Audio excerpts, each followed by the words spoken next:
Not brokers nor bookkeepers, not merchants nor clerks. These men are doctors. Their commodity is health. Their calculating machines are adding and subtracting years of human life. The one with the glasses is typical. Name, Michael Kenneth Marshall, Bachelor of Science and Doctor of Medicine. He's 29 and still a student. Next year, maybe, he'll start practicing his profession.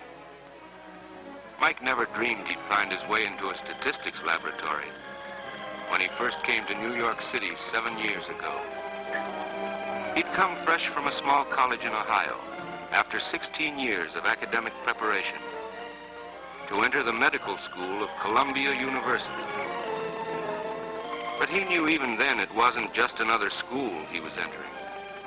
The Columbia Presbyterian Medical Center in Upper Manhattan was in many ways a new world that he himself had chosen.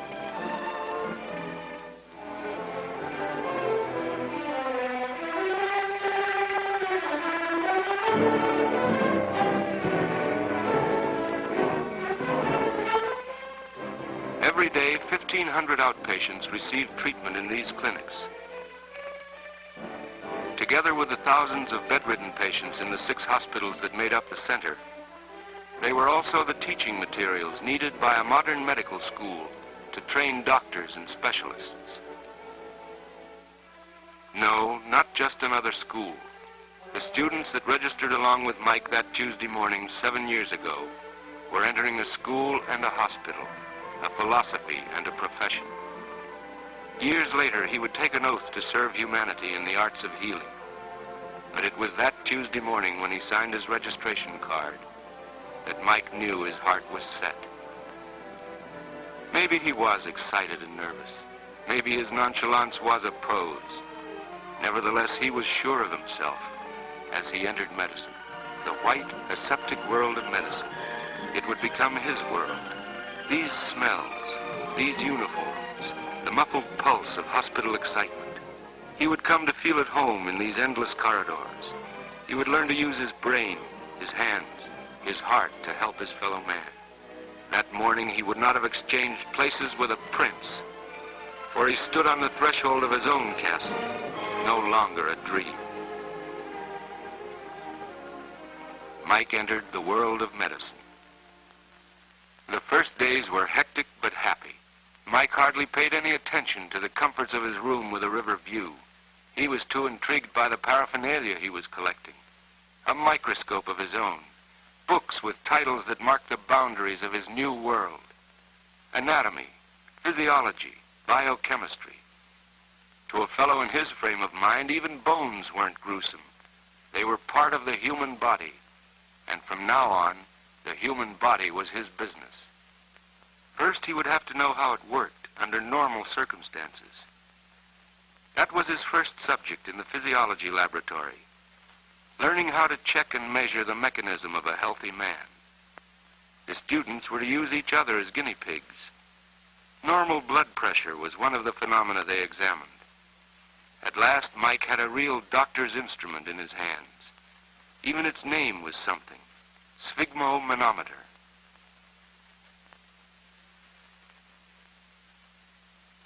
Another group worked on lung expansion.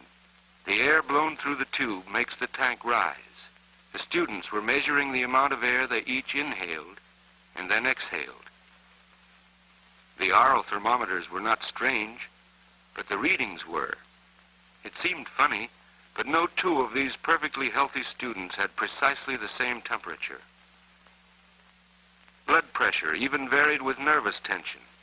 That's why Mike and his classmates had to learn the normal variations in health before they could expect to recognize disease. Yes, Mike wasn't in this alone. About 100 other young hopefuls were in his first-year class. They worked together and lived together. The dormitory grill was a popular place those first evenings. There were 2 chaps from California. One wanted to be a general practitioner, the other a psychiatrist. A Texan whose patients would be cowboys talked with a Kansas girl interested in children's diseases.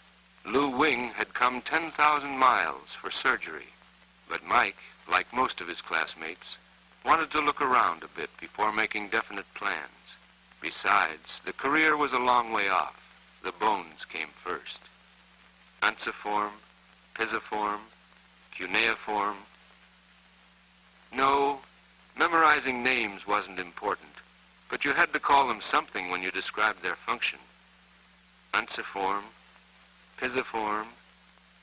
It was a year before he got to disease.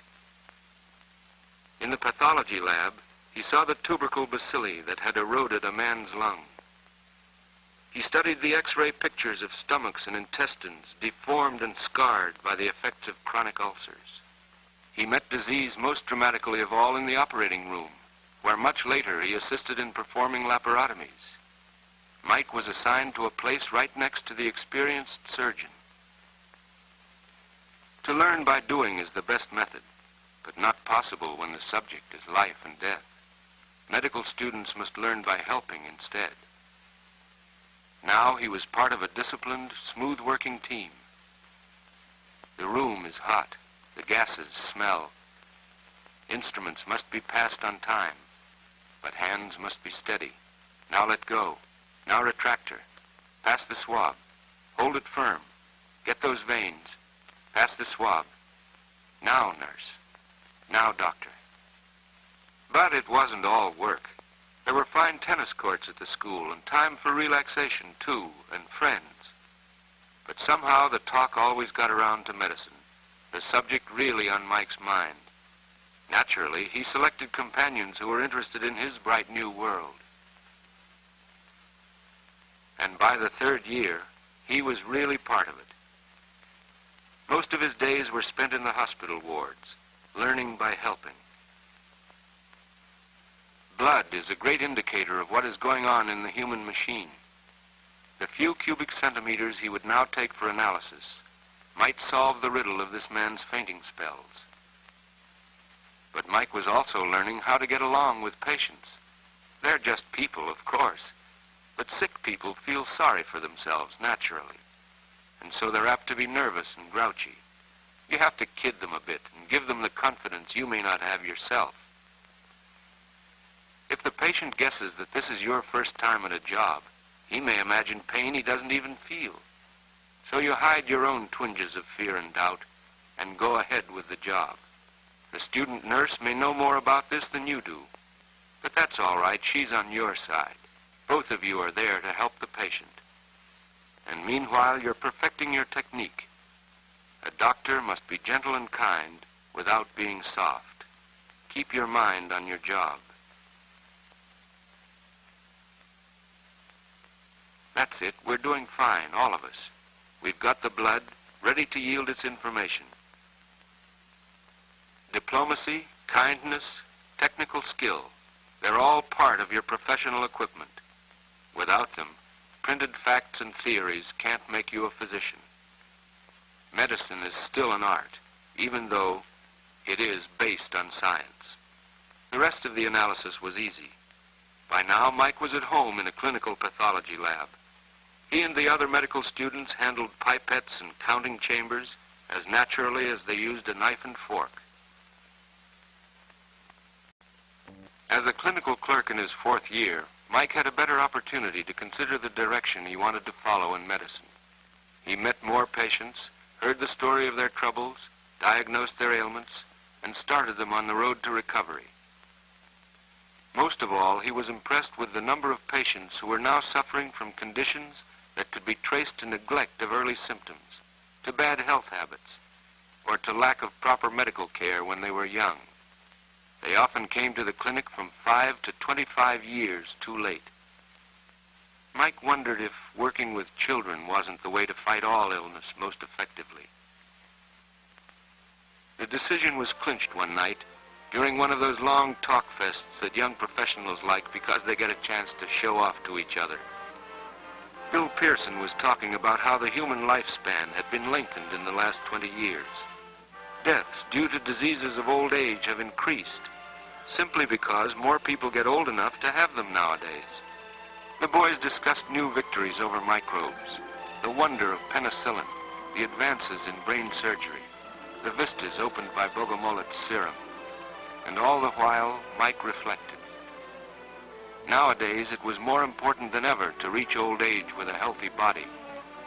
What good is it for people to live longer if they're worn out and crippled by the diseases of their youth? The thing to do was to catch the trouble in time. Catch it early. Catch it before it does lasting damage. Was this early enough?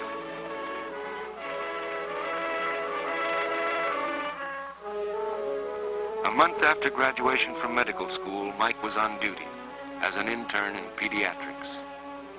Pediatrics, the promotion of health and the treatment of the diseases of childhood. Full-fledged doctor now, medical degree, state license, responsibility and all.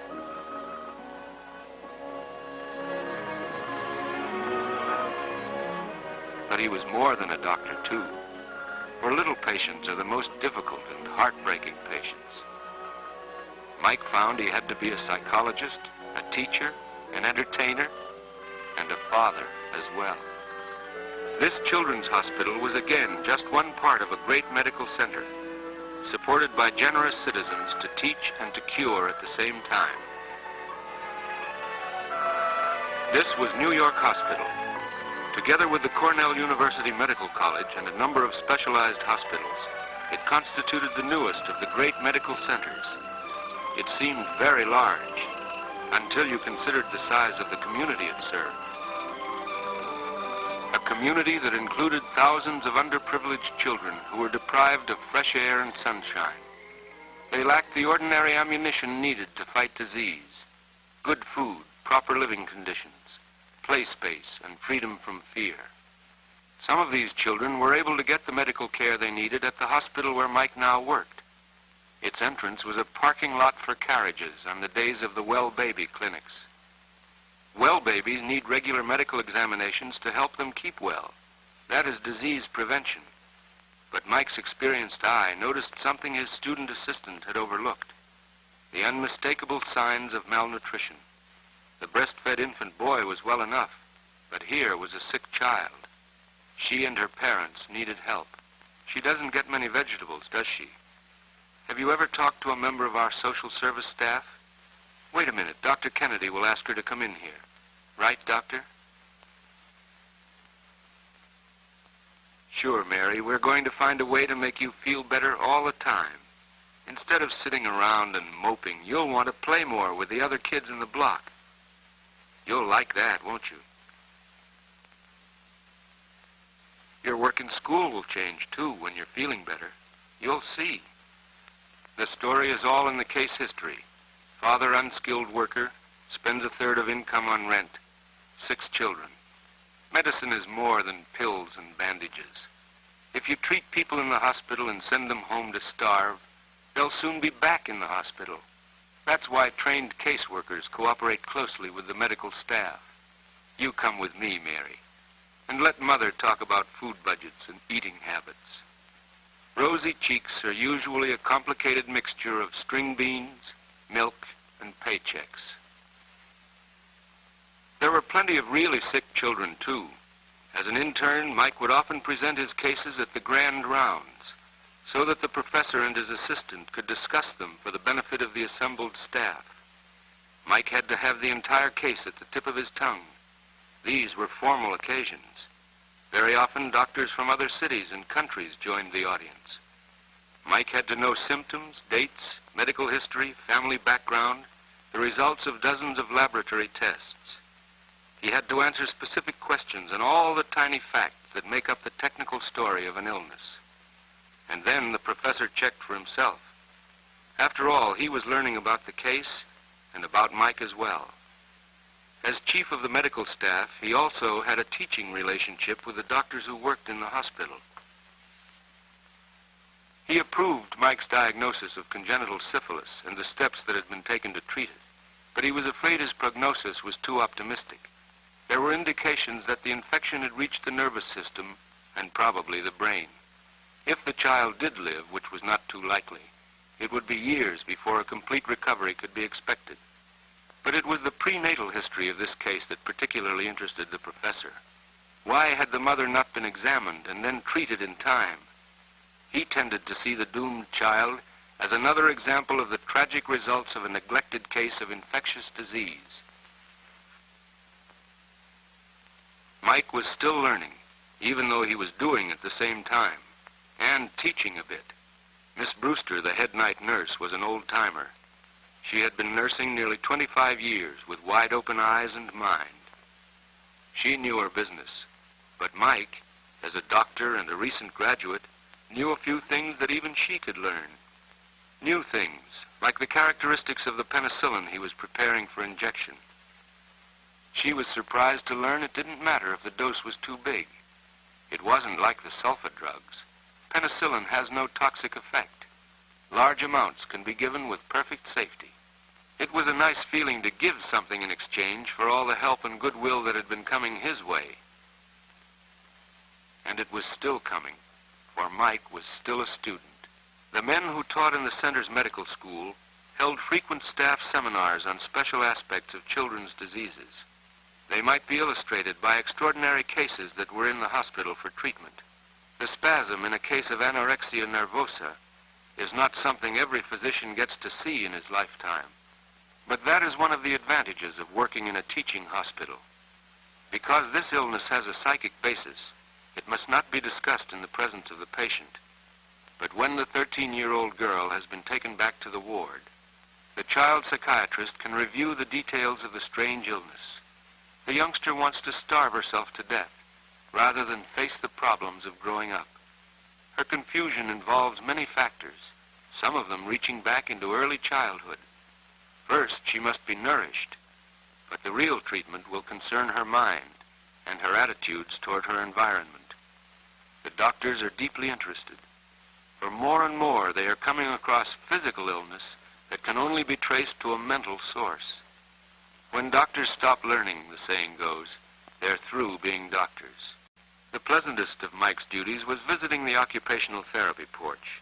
The children who could leave their beds spent many happy hours here, hours that helped them get over the shock of being separated from home and family. And while Mike seemed to play with them, he was carefully observing them. A big part of a doctor's job is to know what's going on in those little heads. And gradually, he began to know more about himself and what he wanted to do in medicine. He envied his colleagues who were completely satisfied with their careers. Like Jim Gleason, who could talk forever about the advantages of working with children, about the important research work still to be done in the field. Mike listened and agreed. He liked his work, but he felt it wasn't what he really wanted to do. As usual, the philosophic discussion was interrupted by duty. The call was for Mike, from the admitting clerk in the emergency room.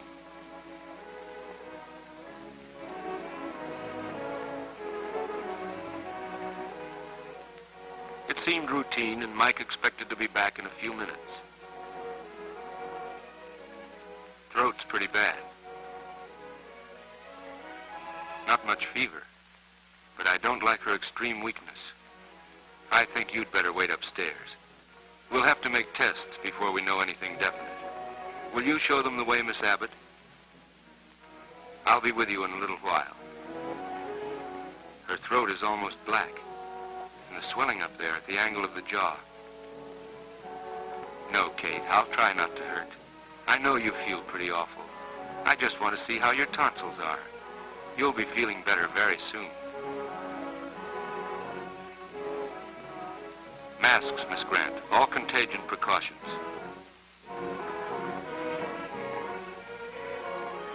Don't we look funny, Kate, all dressed up? No, not that. We'll take cultures first. Maybe I'm wrong, but I think I know what we've got here. Now, this will be over in a minute, and then we'll take you to a nice room. All for yourself. I know your tongue hurts. I'll try not to touch it.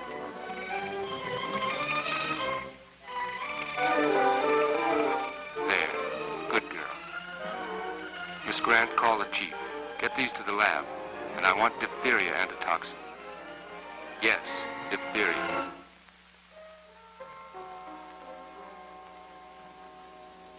Your little girl's pretty ill. Of course, we're not sure yet what it is, but we're doing everything we possibly can. Tell me, Did she ever have diphtheria shots? Why, no, I don't think so. You see, we moved here from out of town last June. Kate did well up here. She only complained about her throat Sunday night. We thought it was tonsillitis like she had last November, but it was different then.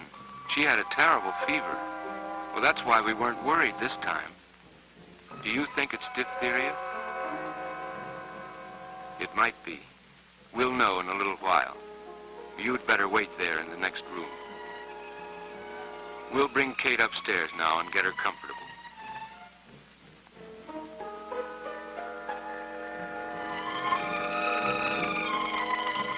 Diphtheria. That's what Alice Cannon's kid died of. It can't be diphtheria.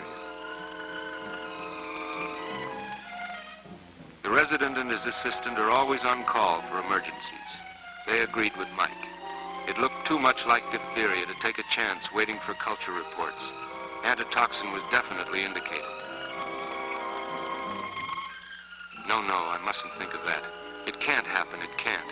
She'll pull out of this. Please, Lord. We've always tried to give her what she needed. This is the world Mike chose for himself. This is medicine when the going's hard. The art that is based on science. New victories over microbes. But would the antitoxin work? 4 days is too long in diphtheria. Steady, Dr. Mike. This is the time to keep your mind on the job. The truth always hurts. Yet not telling is even crueler. We're pretty sure it's diphtheria now. We've given her an injection of antitoxin and some medicine to stop her pain. She's more comfortable since we put her in an oxygen tent. Don't worry, that's just to help her breathe easier. The thing we're most worried about is her heart. It's under great strain. It's the usual thing for the staff to have a cup of coffee down at the nurse's station after night rounds. But that night, the resident had to pry Mike away from the child's bed. Mike hardly seemed to be in the room. The resident kidded him and scolded him, but nothing worked. Mike couldn't relax. It was this race against time. A couple of days sooner and it would have been another story. You're wanted right away, Dr. Marshall, 422. Will you come along? I'm afraid this is it.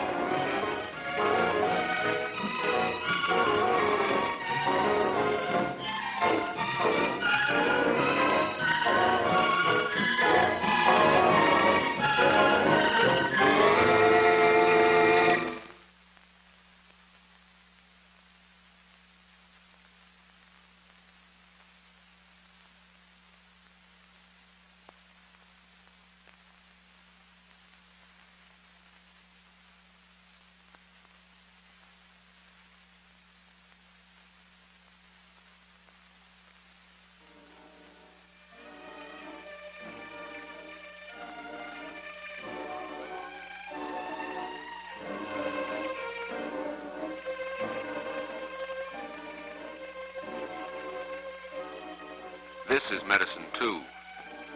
Pediatrics? Why pediatrics? It only makes it that much harder when you lose. Catch it early. This isn't early enough.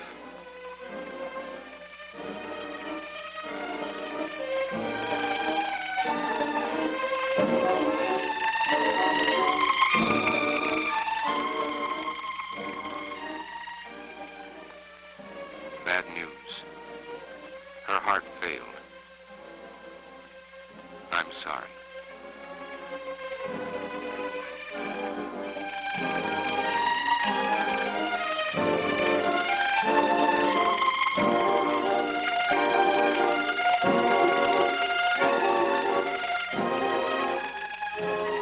Excuse me, doctor, you've got a new admission. Infant's ward.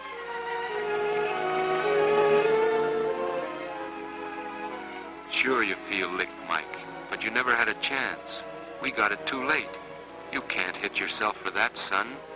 You lost one, but you'll save hundreds before the year is over. Look at it that way. You did your best. Isn't that enough?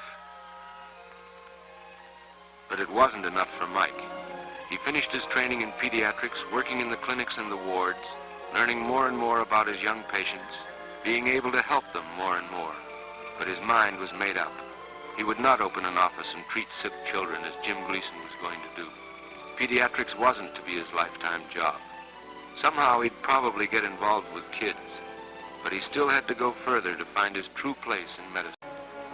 He did go, the next year, to Baltimore, to Johns Hopkins University. He came seeking strength and guidance to one of the best known of all American medical schools. Humbly he came, for by now he knew that besides art and science, the healer must have a deep, true, inner strength. He had been awarded a fellowship at the School of Hygiene and Public Health, and thus, at the age of 28, again became a student. It meant going back to the classroom and the laboratory. It meant tiresome hours relearning techniques that he had lost from lack of practice.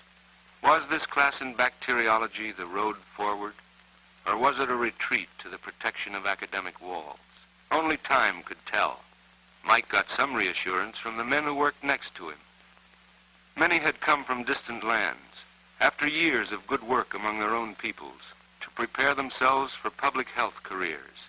They, too, were learning preventive techniques. They, too, wanted to catch the trouble early, to fight all illness. But that didn't necessarily mean it was interesting work. Calculating the incidence of industrial accidents in the state of Michigan cannot be expected to inspire a recent pediatrician. Yet statistics are an important part of public health work. One great consolation in this period was Mike's return to family life. He had found a furnished room in the home of a telephone mechanic, the first private home he had lived in for more than 5 years. It was nice to live with real people again, people who weren't either doctors or patients, children he could relax with and not worry about day and night. Here were parents he could face without fear.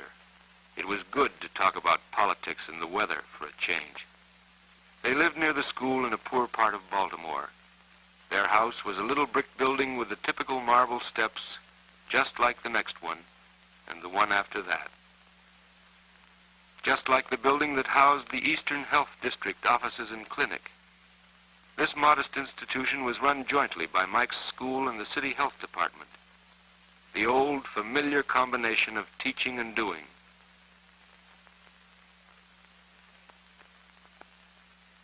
The center was headquarters for the visiting nurses of the neighborhood. It provided free X-ray service to help in the nationwide fight against tuberculosis. It ran well baby clinics for the many families who could not afford private medical care. And before the babies were born, their mothers had come to the prenatal clinic for examination and advice. This part of the new schooling made Mike feel at home again.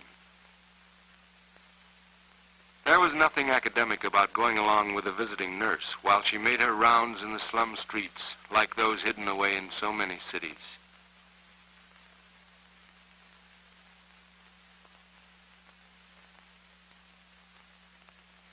These were the people who needed medicine the most.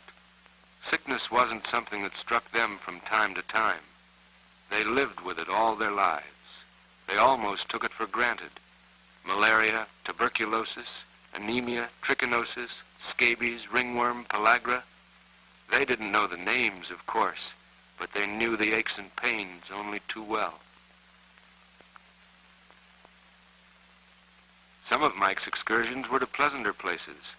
Water supply and purification is another subject in the public health curriculum, and so is epidemic control. The course started with a study of the famous outbreak of cholera in London back in 1854. It was the first epidemic that had been scientifically tracked down, street after street, by the corpses that had left in its deadly wake. Mike learned to chart the movement of infection, a lesson that proved useful sooner than he expected. For in October, the maps of the Eastern Health District began to bristle with disease. Health officers and epidemiology professors recognized an abnormal increase in diphtheria. Every day, more cases were rushed to the city hospital for contagious diseases.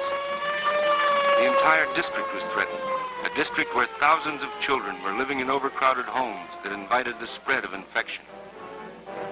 A call went out for volunteers to help fight the threat of an epidemic. Some of the students at the School of Hygiene and Public Health answered the call, and Mike was among them. To him, diphtheria had a special significance. But this wasn't London in 1854. Something could be done to stop the ride of death this time. Science has learned to make war on epidemics. The meeting in the little district health office was very much like a military staff meeting, where a campaign is planned and strategy is worked out. The mobilization call was posted everywhere. Diphtheria threatens you. Come to the district clinic for your toxoid. The same call went out to the mothers of the neighborhood. It was taken from door to door by the visiting nurses, who made sure that the warning was understood. The danger is real to your children. See that they get to the clinic. Mass mailings of the call went out to all the families listed in the health department records. Nurses went back to check on old patients who had families. The call was sent in bulk to schools and churches. It was posted and passed about into every corner of the district. The clarion had sounded. The fight against diphtheria had started. Mass immunization was to be the first big push. The turnout was gratifying. Hundreds of children, rounded up by worried parents, teachers, and ministers, appeared at the district health clinic to get their injections of toxoid. For medicine has a strong defense against the diphtheria bacillus. It uses the poison of the germ itself, weakened, of course, to prevent the disease. But it must be used before the real infection has been caught. So this becomes a battle of hypodermic syringes. The more children injected in time, the fewer the cases. Mike worked long hours, wielding needles in this battle with his old enemy. His clinical experience, too, was helpful these troubled days and nights when he worked round the clock. He often used the antitoxin that had once failed him. The difference this time was in not having to use it a couple of days too late. Mike had caught up in the race against time. As soon as he could get home, he took care of the children with whom he lived. They were in special danger because of his own frequent contacts with infection. And if they caught diphtheria because of him, well, the toxoid would prevent that. These shots were special ones in Mike's personal battle. Sure, the needle hurts a little, but nothing like a bad case of diphtheria, Mike knew. And many families in the district now knew it too. As the fall turned into winter, the hospital admissions grew at an ever-increasing rate. Children were brought in suffering with all aspects of the malady. Some had passed the crisis and only required good nursing care and isolation. But others hovered between life and death as toxin and antitoxin struggled for supremacy. Others had needed surgery, for often cutting open the throat is the only way to keep the child from choking to death as a result of swollen membranes that block the air passages. Meanwhile, Mike found that the Baltimore school teachers were ready to do their full share in this fight. He told them how they could pass the word on to the children, the word that might keep the youngsters alive. Health education was another sector of the grand battle. Every known method of spreading the word was used. Ignorance must not serve as a weapon for the enemy. And the toxoid came to those who could not come to it. Mike knew that his tiring rounds were less tiring than the visits he or some other physician would have to make if diphtheria got there first. But the strain on all the medical personnel was enormous. The nurses usually spent their evenings reporting on the work of crowded days. The call for doctors seemed unceasing as the outbreak reached its peak. The neighborhood practitioners and the doctors who had volunteered to help them never seemed to catch up on the visits and rounds. There was always one more case to see. The usual early winter illnesses, flu and pneumonia, began to compete for their attention as diphtheria went on striking down the youngsters of all classes. In some cases, the toxoid shots had been given too late. A spectator today might be a patient tomorrow. A worried mother one day might become a frantic mother the next. And while the outbreak was fought, the search went on for the main source of infection. Mike joined the city officials who visited the district schools. They checked the supposedly healthy youngsters, for often disease carriers are themselves immune. The doctors found 2 little girls who had suspicious nasal infections. Bacterial cultures made from these might yield an answer. They did. An answer that was discussed promptly at a staff meeting. The 2 youngsters had been giving diphtheria to their schoolmates. Now, quarantined and under treatment, they would no longer serve as innocent agents of death. The diphtheria outbreak could be expected to subside. This battle had been won. But disease cannot be shut off like a water tap. Mike went on helping out in the contagious wards that were still jammed. Now his internship was paying dividends. He checked case histories and worried about the beats of 100 little fighting hearts as the children blossomed back to normalcy after a successful fight against death. They looked well, but diphtheria has a treacherous way of leaving hidden trouble. The youngsters still needed care and rest to keep them well. Mike forgot how to be tired. Often the sun came up before a night's work was over. Yes, here he was coming home from work at 9 o'clock in the morning. He was more weary and worn out than a man should ever be. But at last he had caught up. These were almost his kids now. He had helped save their lives. He could let them go off to school knowing they were safe from diphtheria.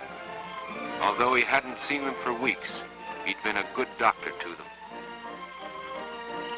The road through anatomy, bacteriology, pathology, pediatrics, biostatistics, public health had taken him forward. Mike at last had found his place. Yes, this was it. This was medicine for him. Mike's mind is on the youngsters of the community where he'll go to work next year. Brazil, China maybe, Alabama. Michael Kenneth Marshall, B.S., M.D., M.P.H., will be well prepared for the job.